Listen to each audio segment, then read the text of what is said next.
नमस्कार मंडळी कोल्हापूर या ठिकाणी घडलेली एक सत्य घटना आहे। कोल्हापूर या ठिकाणी दत्ता नावाचा शाहूकार असतो। दत्ता नावाचा शाहूकार त्या ठिकाणी व्याजाने पैसे वाटत असतो। 10 रुपये त्याचा टक्का असतो। 10 रुपये टक्क्याने तो लोकांना व्याजाने पैसे देतो आणि यामध्ये एक महिला त्याच्या बळी पडते। जी काही महिला असते ती महिला त्याच्याकडून 70,000 रुपये व्याजाने घेते।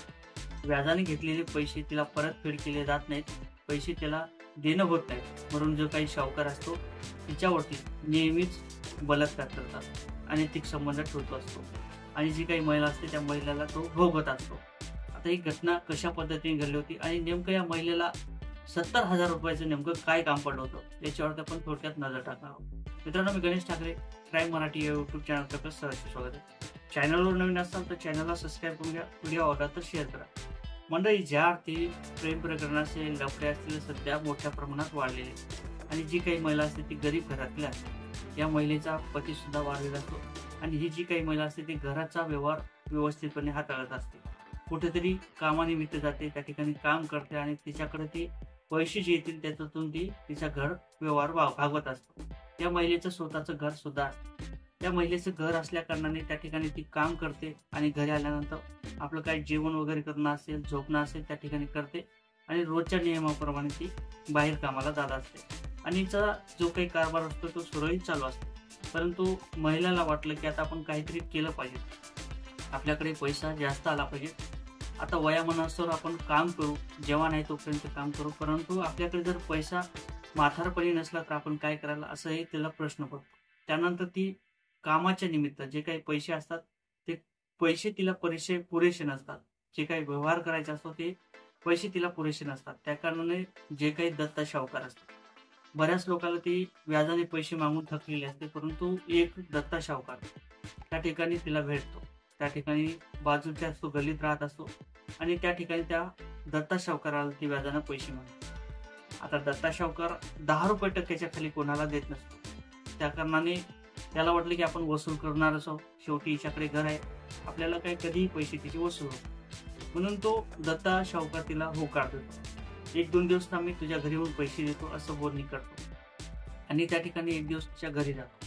घरी गेल्यानंतर जी काही महिला असते त्या महिलेला तो म्हणतो की बाबा तुला पैशाचं काय काम आहे? ती म्हणते मला थोडा लहान मोठा व्यवसाय करायचा आहे, त्यासाठी मला पैशाची गरज आहे। मग तो शाहूकार म्हणतो की माझा 10 रुपये टक्का आहे, तुला परवडणार नाही, तू व्याजाचे पैसे भरू शकणार नाही असं तो सांगतो।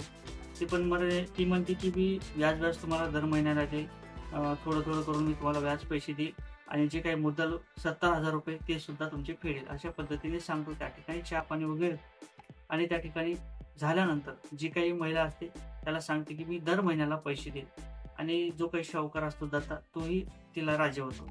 बरं ठीक आहे, काय हरकत नाही, मला दर महिन्याला व्याजाचे पैसे लागतील, नसेल तर मग मी तुझे पैसे पूर्णपणे वसूल करेल असं तो सांगतो। त्या ठिकाणी निघून जातो। तिला 70,000 रुपये देतो। काही काळ तिचा चांगला चालतो, व्यवस्थितपणे चालतो। त्या 70,000 ती व्यवसाय करण्याचा प्रयत्न करते, पण अचानकच त्या ठिकाणी काही दिवसात ती बिमार होते। बिमार झाल्यानंतर तिची काही परिस्थिती ती हलाखीची होते, त्यामध्ये तिला पैसे फेडणे सुद्धा शक्य होत नाहीत आणि जे काही 70,000 घेतलेले असतात ते जे काही 70,000 असतात ते सुद्धा तिचे खर्चून भरलेले असतात, म्हणजे तिच्याकडे पैसाच राहत नाही। आता 1 महिना झाल्यानंतर तो शाहूकार तिच्या घरी येतो। शाहूकाराला काही दिवसाची ती मुदत वाढ मागते की बा आता सध्या पैसे नाहीत, माझी परिस्थिती गरीब नाही, मी तुम्हाला काही दिवसांनी पैसे देईन असं ती सांगते आणि शाहूकार त्या ठिकाणी निघून जातो। परत 15 दिवसांनी येतो, अरे बाबा माझे पैसे दे, आता महिना होऊन गेला, 1.5 महिना झाला, तू पैसे कधी देणार असा तो तगादा लावतो।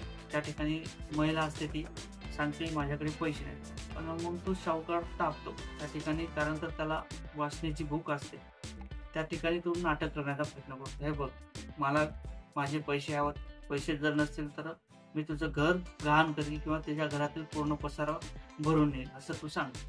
त्या ठिकाणी महिला सुद्धा घाबरून जाते किंवा मी 2-3 दिवसात तुमच्या पैशाचं काम करेल असं सांगतो आणि परत तो शाहूकार घरी येतो। शाहूकार घरी आल्यानंतर जी काही महिला असते त्या ठिकाणी उभी असते, नेमकी जांभूळ वगैरे केलेली असते आणि जो काही शाहूकार असतो त्या शाहूकाराचं मन त्या ठिकाणी त्या महिलेवर फिरतो, नजर टाकणं सुरू करतो। तिचं शरीर एवढं ॲक्युरेट होतं की त्या ठिकाणी त्याचं नजर थारत नव्हती, तो तिच्या शरीराकडे सारखा पाहायचा, सारखा खालून वरती पाहायचा, पूर्ण असं नजरेने क्रॉप करायचा, म्हणजेच तिला हॅरेस करायचा. आणि जी काही महिला होती ती समजून गेली होती की ही माझ्या शरीराकडे पाहत आहे, आता नेमकं काय मागते माहीत नाही. आणि तो तगा झाला होता, हे बघ तू माझे पैसे नाही देणार तर मग माझ्यासोबत तयार राहा, असं तू सांग. आणि महिला सुद्धा वाटतं किंवा आता काय करायचं कसं करायचं काही समजत नाही. आणि त्या ठिकाणी तो सावकार तिला पकडतो. सावकार तिला पकडलं की महिला पैसे द्यायचे असते, ती महिला गप्प बसते. आता तिच्याकडे पर्याय नसतो, कोणत्याही प्रकारचा पैसा नसतो, म्हणून ती महिला गप्प बसतो. आणि जी काही सावकार असतं तिला माहिती आहे की आता सावकार ज्या अर्थी मला पकडते त्या अर्थी तो काही ना काहीतरी करणार आहे. त्या ठिकाणी ती गप्प दिशी मुखीच राहते. आता सावकाराला वाटलं हे पैसे देत नाही, मग आपण तिचा उपभोग घ्यायचा, भोगायचं. त्याचं पहिलं स्वप्न होतं आणि ते स्वप्न कुठेतरी साकार होत होतं. त्या ठिकाणी तिचे कपडे वगैरे पूर्ण काढतो आणि त्या ठिकाणी तिच्यासोबत अनैतिक संबंध करतो. अनैतिक संबंध झाल्यानंतर जे काही व्याज असतं ते माफ करून टाकतो. माफ केल्यानंतर ते काही सांगतो की बाबा आता आपलं असंच चालू दे, तुझ्याकडे जसे पैसे येतील त्यावेळेस दे आणि आपलं काय जे असेल ते रोज चालू दे. असाच तो रोज सावकार यायचा, त्या ठिकाणी तिच्यासोबत अनैतिक संबंध करायचा. 2-2 तास 3 तास त्या ठिकाणी सेक्स करायचा, त्या ठिकाणी तिच्यासोबत झोपायचा. पूर्णपणे उघडं राहायचं, कारण तर कोणीच घरात नसायचं, मुलगाही नसायचा, पतीही सुद्धा वारलेला होता. आणि जी काही महिला होती त्या ठिकाणी तिलाही आनंद वाटायचा, कारण तर तिलाही सुख नव्हतं, कोणतेही शरीर सुख तिला भेटत नव्हतं. आनंद दोघंही घ्यायचे, सुख दोघंही घ्यायचे. रोज काही चालायचं, रोज काही त्याच ठिकाणी नको त्या अवस्थेत करायचं, नको त्या अवस्थेत पाहायचं. असं काही दिवस चालू राहिलं.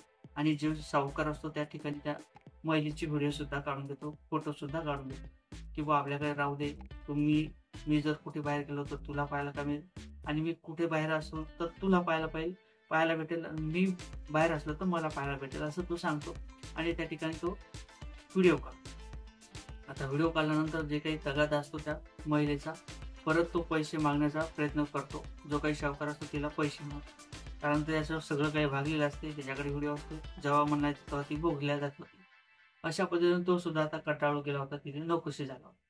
ते पैसे मागण्याकरता सुरुवात करते. पैसे मागितल्यानंतर जी काही महिला असते, महिला सांगते की बा आपल्या असं असं ठरलं, आता मी पैसे कुठून देणार असं ते सांगतो.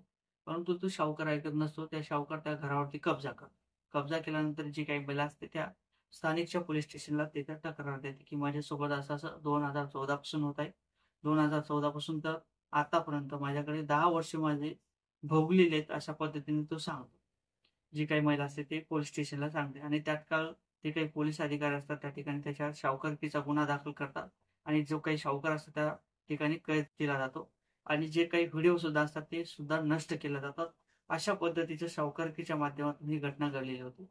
अशा काही आपण जर बळी पडत असाल, अशा काही गोष्टी घडत असतील तर सतर्क राहा, काय अलर्ट राहा.